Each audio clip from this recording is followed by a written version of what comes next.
lot of kids are using double blast protection in 2026, and that makes DTapping way harder than it used to be. Here's a quick reference of what I mean.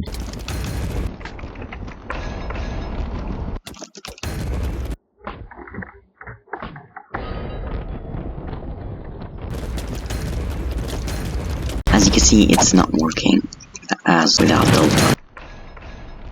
Well, that made me wonder, then how are we gonna DTap now when there's double blast protection armor? And the answer lies when I was 1v1ing a high T3 and he somehow managed to DTap me.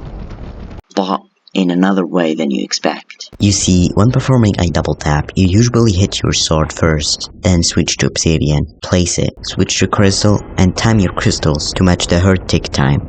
But with this reduced double blast protection, if you actually hit it, he's not gonna get, the player is not gonna get enough knockback to be pushed out into space and basically have more airtime than it does now. Long story short, this is how to perform a double tap when your opponent is using double blast protection.